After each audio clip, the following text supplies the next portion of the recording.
നമസ്കാരം ഓൾ. ഇന്നത്തെ നമ്മുടെ വീഡിയോ കൈനറ്റിക് ഹോണ്ടയെ കുറിച്ചാണ്. അതായത് കൈനറ്റിക് ഹോണ്ട 2 സ്ട്രോക്ക് പെട്രോൾ സ്കൂട്ടറിൽ നമുക്ക് പലർക്കും അറിയാം. ഞാൻ ആദ്യമായിട്ട് ഡ്രൈവ് ചെയ്ത വണ്ടി എന്ന് പറയുന്നത് കൈനറ്റിക് ഹോണ്ടയാണ്. അപ്പോൾ അതുകൊണ്ട് തന്നെ ഇപ്പോഴത്തെ തലമുറയ്ക്ക് അറിയാൻ സാധ്യത വളരെ കുറവാണ്. കാരണം ഈ വണ്ടി ആദ്യമായി ഇന്ത്യയിൽ ലോഞ്ച് ചെയ്യുന്നത് 1984 കൈനറ്റിക് എഞ്ചിനീയറിംഗ് ലിമിറ്റഡും ഹോണ്ട മോട്ടോർ കമ്പനിയും തമ്മിലുള്ള ജോയിൻറ്റ് വെഞ്ചറായിരുന്നു കൈനറ്റിക് ഹോണ്ട എന്ന ഈ പെട്രോൾ സ്കൂട്ടർ.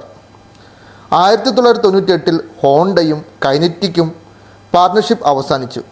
അതിനുശേഷം പ്രൊഡക്ഷൻ അവർ സ്റ്റോപ്പ് ചെയ്യുകയാണ് ഉണ്ടായത്.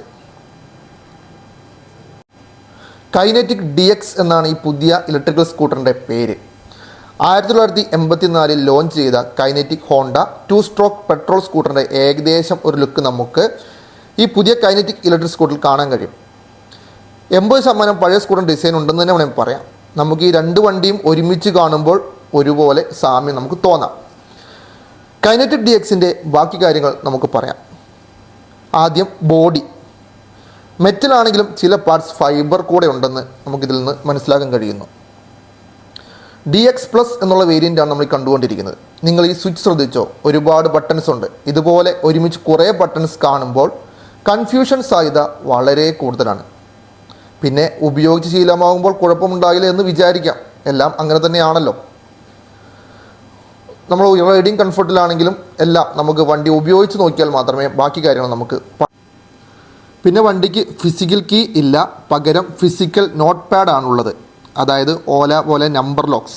ഇതിലൊരു പ്രശ്നം ഇത് സ്വിച്ചിലാണ്. മറ്റ് ഓല എന്ന് പറയുമ്പോൾ ടച്ച് സ്ക്രീനാണ് നമ്മൾ യൂസ് ചെയ്യുന്നത്.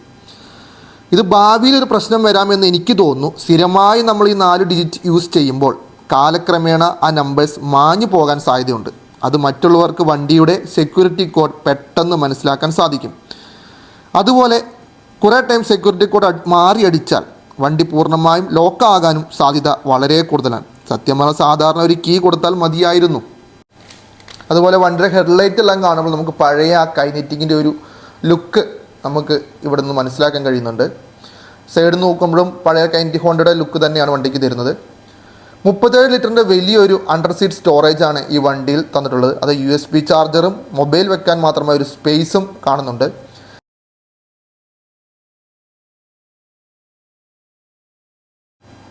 അതുപോലെ വണ്ടിയുടെ ഫ്രണ്ടിൽ ലെഫ്റ്റ് സൈഡിലായ ഓൺ ബോർഡ് ചാർജർ കൊടുത്തിട്ടുണ്ട്.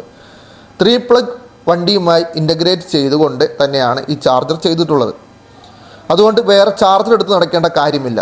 ഈ കേബിൾ 3 മീറ്റർ വരെ എക്സ്റ്റെൻഡ് ചെയ്യാം. ഇത് വളരെ യൂസ്ഫുള്ളായ ഒരു ഫീച്ചറാണ്.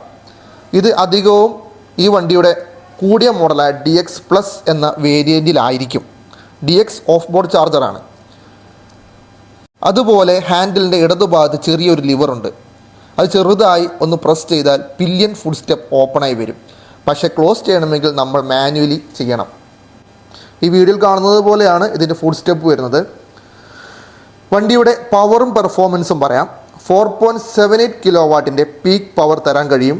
അതുപോലെ BLDC ഹബ് മോട്ടോറാണ് വണ്ടിയിൽ യൂസ് ചെയ്തിട്ടുള്ളത്.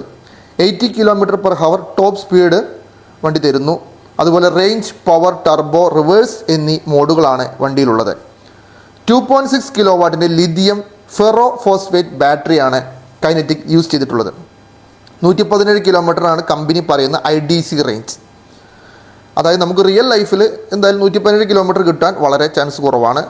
പറയുന്ന റേഞ്ചിൽ നിന്നും ഒരു 25% 30% കുറച്ച് മാത്രം നമ്മൾ കണ്ടാൽ മതി. അതായത് ഇപ്പോൾ ഞാനൊരു ഇലക്ട്രിക്കൽ സ്കൂട്ടർ യൂസ് ചെയ്യുന്നത് ചേതക്ക്, അത് 123 കമ്പനി പറയുന്ന IDC റേഞ്ച്. പക്ഷെ നമുക്ക് റിയൽ ലൈഫിൽ ഒരു 80 to 90 ഒക്കെയാണ് റിയൽ ലൈഫിൽ കിട്ടുന്നത്.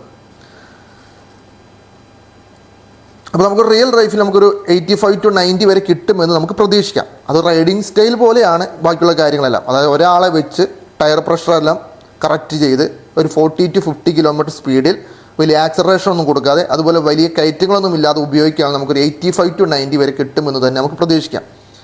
ഒന്നുകൂടെ മര്യാദയ്ക്ക് നമ്മൾ യൂസ് ചെയ്യുകയാണെങ്കിൽ ചിലപ്പോൾ കമ്പനി പറയുന്ന IDC റേഞ്ചിൻ്റെ അടുത്ത് വരെ നമുക്ക് കിട്ടാൻ സാധ്യതയും കൂടുതലാണ്. 0 മുതൽ 80% വരെ 3 മണിക്കൂറാണ് ചാർജ് ആവാനുള്ള ടൈമിംഗ്. അതുപോലെ ഫുൾ ചാർജ് ആവാൻ 4 മണിക്കൂറുമാണ് കമ്പനി പറയുന്ന ടൈമിംഗ്. അതേപോലെ കമ്പൈൻഡ് ബ്രേക്കിംഗ് സിസ്റ്റമാണ് വണ്ടിയിൽ യൂസ് ചെയ്തിട്ടുള്ളത്. ഫ്രണ്ട് ഡിസ്കും ബാക്ക് ഡ്രമ്മും ആണ് യൂസ് ചെയ്തിട്ടുള്ളത്. ടയർ 100/80/12 ആണ് ഫ്രണ്ടും ബാക്കും വരുന്നത്.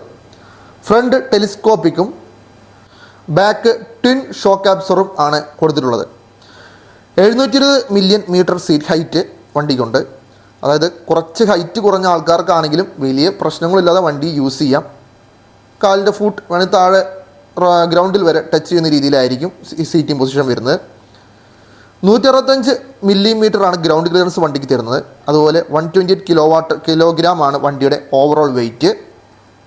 അതുപോലെ കൈനറ്റിനെ കുറിച്ച് പറയുമ്പോൾ എല്ലാവർക്കും ഉള്ളൊരു സംശയമാണ്, ഇത് പഴയ കൈനറ്റിക് തന്നെയാണോ എന്നുള്ളത്. പക്ഷേ ഇത് പഴയ കൈനറ്റിക് അല്ല, ഇത് വേറെ ഒരു മാനേജ്മെൻറ്റിന് കീഴിൽ വരുന്ന ഒരു കമ്പനിയാണ്. ഞാൻ ഈ കൈനറ്റിക്കിൻ്റെ വീഡിയോ ചെയ്യാനുള്ള കാരണം തന്നെ ഒരു നൊസ്റ്റാൾജിയ വേണമെങ്കിൽ അങ്ങനെ തന്നെ പറയാം. ഞാൻ എൻ്റെ ഡ്രൈവിംഗ് തുടങ്ങുന്നത് ഒരു കൈനറ്റിക് ഹോണ്ടയിൽ നിന്നുമാണ്. അന്ന് അമ്മാവിൻ്റെ ഒരു സ്കൂട്ടർ എടുത്ത് അവരാരും അറിയാതെ വണ്ടി ഓടിച്ച് ആദ്യം തന്നെ അതൊന്ന് ഉരുണ്ട് വീണാണ് എൻ്റെ ഡ്രൈവിംഗ് തുടങ്ങുന്നത്. അപ്പോൾ അന്ന് മുതലുള്ള ഒരു ഇഷ്ടമുള്ളൊരു വാഹനമായിരുന്നു കൈനറ്റിക് ഹോണ്ട. അതിൻ്റെ ഒരു സൗണ്ടും പിന്നെ അതിൻ്റെ ഒരു പുകയും എല്ലാം ഇപ്പോഴും എൻ്റെ മനസ്സിൽ നിൽക്കുന്ന ഒരു കാര്യമാണ്.